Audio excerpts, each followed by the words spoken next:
not sure what to do with that introduction, but thanks. Hi everyone, it's just a pleasure to be back in the beautiful city of Sofia, and I'm honored to do this talk here today with someone who's building a company that is actually already one of the 10 most valuable companies in the world, aligned with SpaceX, Dropbox, with more than a $20 million valuation.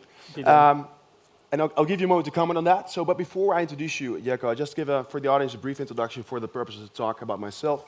So I'm Ton, former startup founder who turned to the dark side about 5 years ago. I'm the founding general partner of 01 Ventures, where we invest in impactful foundational technology in European companies in the early stage. So we have 150 million euros to invest in topics around decentralization, intelligent IoT, edge computing, machine learning, artificial intelligence.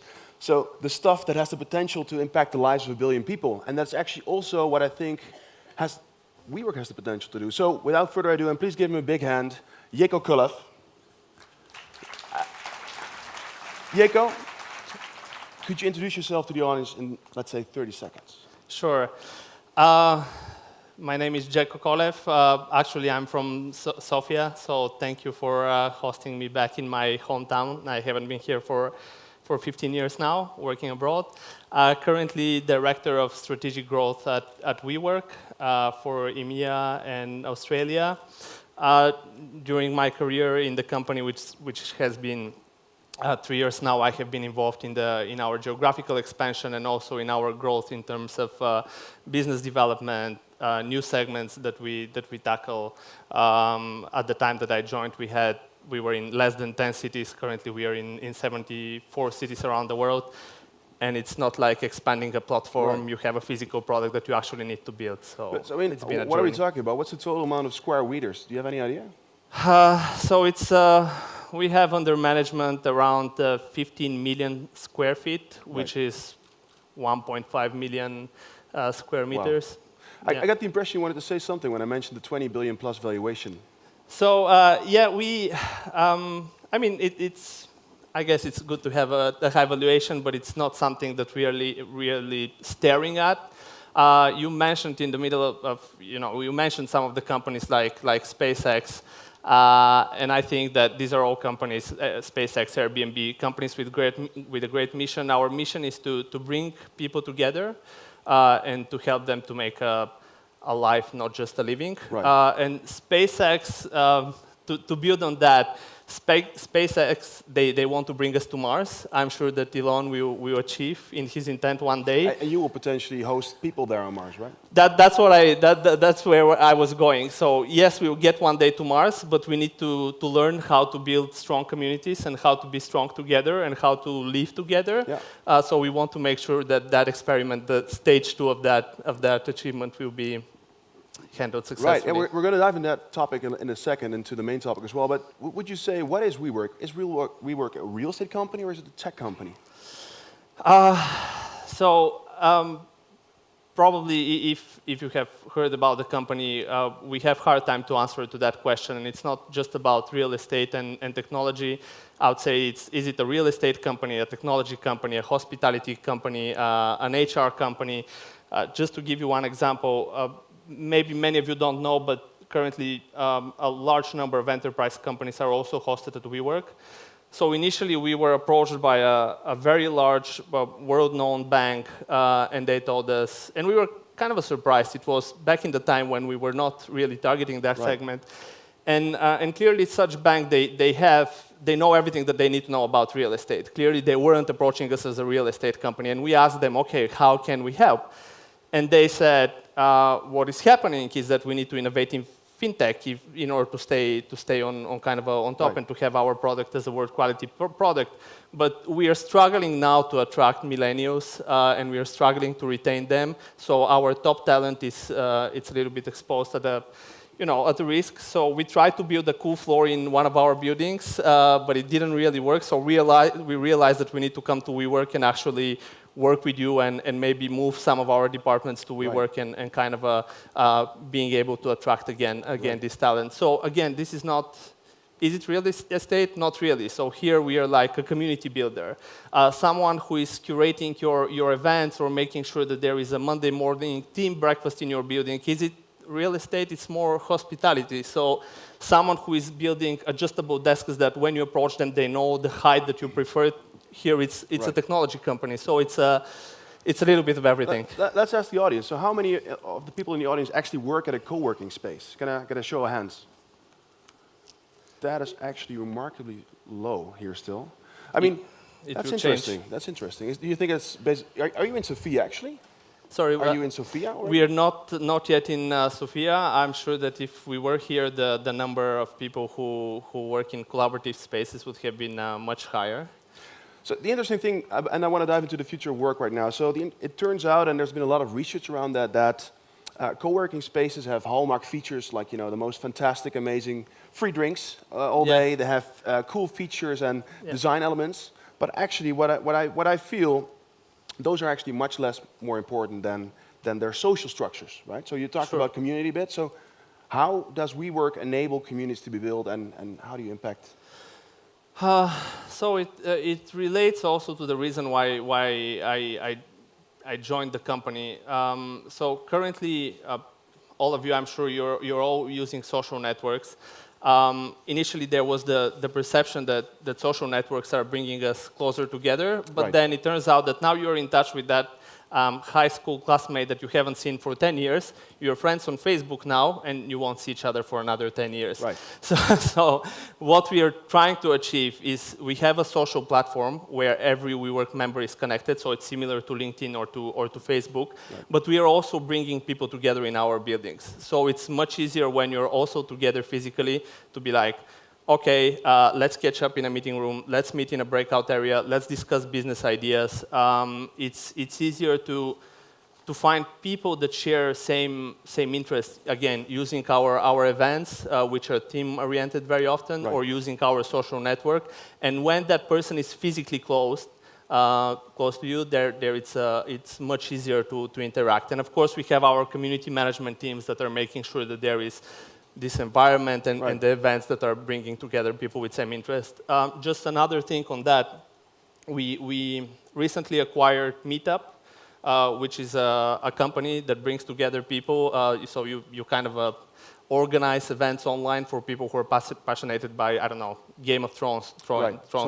Much more niche, right? Exactly. So now we are adding this to our platform of buildings, so you can have meetup buildings in WeWork. So it's again, our attempt to bring people together and to make them interact live, not just digitally. It's an interesting one, because, I mean, so we're living in a global world. That's actually a small world, but also pretty big from a connected perspective, right? So on the one hand, you want to create environments where you connect large groups of people. On the other hand, it's more impactful if you have smaller niche groups around a certain topic. So the people here in the audience today might, I'm building my own business. I'm starting to become an entrepreneur. So how do I break into those closed circles?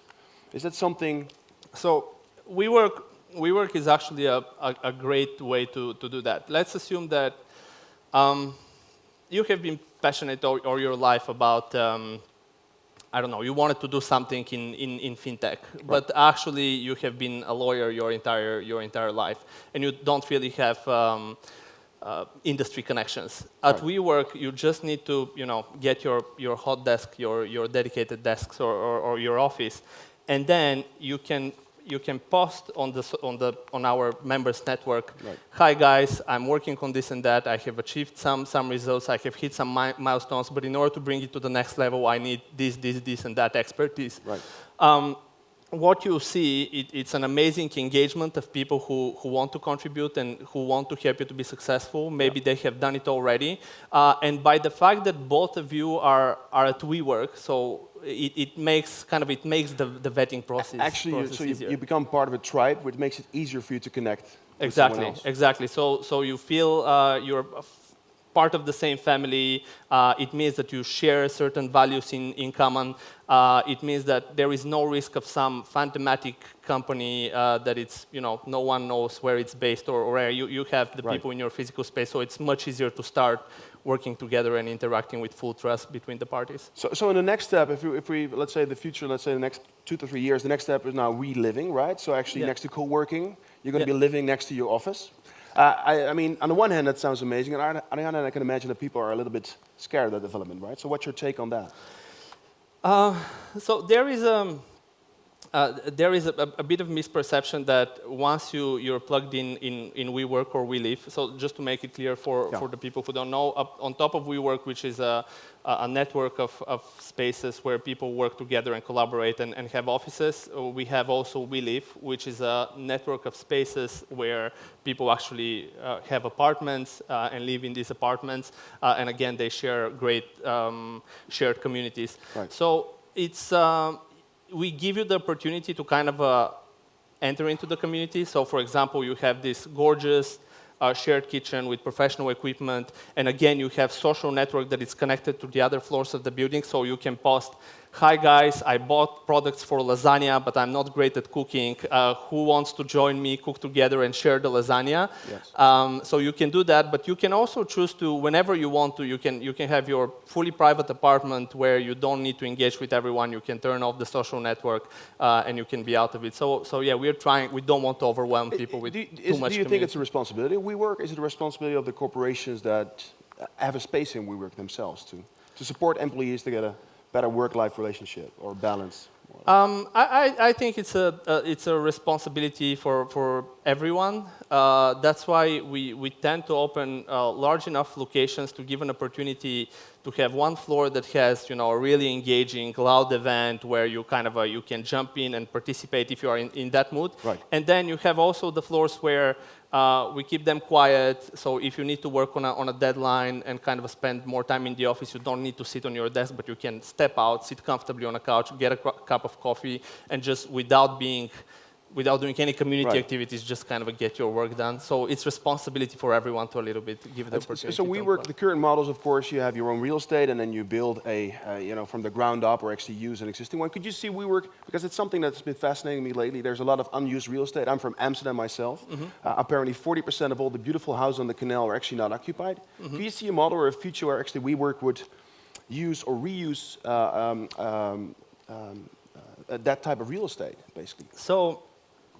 It's aligned with what we are currently offering on the market, and we see a huge potential for the future. It's a product line called Powered by We. So instead of us negotiating a lease, taking over a building, developing at WeWork, if you are a company that has recently signed 20-year-old lease or has acquired a property on the canal in Amsterdam, we can come to you, we can fit it out, we can install all our platforms for booking meeting rooms, for reserving hot desks. We put a community management team in place, so you can have all the benefits of being in a WeWork, but actually at your home. If we go a little bit far out, we already talked about going to space, but if we would say that, looking at the topics that also we invest in from Zero One's perspective, we look at VR, AR, virtual reality being better than the actual reality, augmented reality. Okay. How do you see that? Could that potentially impact WeWork? Are you working on products to support virtual meetings and stuff like that? We absolutely do. So in any WeWork location, that's actually one of the great benefits of being at WeWork. So it might be your first time, you might be based in London, and it might be your first time in Berlin. You can access the building with your access card. You can book a meeting room. You can get into that meeting room. You'd have all the equipment that you need for a conference call. And we invest and we do a lot of that to keep people connected in this way. But like nothing, we don't believe that nothing will ever substitute live interaction. If you all think about it, I'm sure that whenever you have a business trip with your office abroad, the real kind of interaction and how you bind with people and how you start to work better together with the people which are based in a different city or in a different country happens also outside of the formal meeting time. So you need to actually spend time together afterwards, and this is where you learn more about each other and you start to really connect. So you saw, I guess many of you saw the recent Spielberg movie. I cannot remember the name, but it's people who live in virtual reality and just their avatars meet. And it was showing it as a pretty sad place. So although we want to implement it, we will always kind of incentivize people to connect. It's the flip side of tech, but it is happening right now. So it's something that you should potentially address as well. But it doesn't potentially fit in the core business of what you're doing right now. So it could make, you know what I mean? So that's, from that perspective, I find it interesting, maybe a little bit dark dystopian future, but... we want people to to be connected. We want people to kind of be connected also through digital channels. So we are working on that. We are implementing always better and better technologies that allow people to do that. But I'm confident that we will also put, as you said, you need to kind of manage how much opportunities that you give. So we would always also keep incentivizing. Since we're here in Sofia today, and we have a lot of international guests, but also I assume people from the local community here. So what would you say? Because you're formerly from here, right? Now you live in London, work. How would you? Do you have one piece of advice for people here that aspire to have a similar journey like yourself? What do they do? Where do they start? I would. Of course, there is the standard things. You need to hustle. You need to study. You need to keep an open mind for opportunities. Very honestly, my recommendation would be try to build something here and try to make it global. I think that it's the right time. Yes, my kind of I'm from a generation that kind of had to look for opportunities elsewhere, but I think that now seeing all this audience and this venue, it's the right time to actually build something yourself.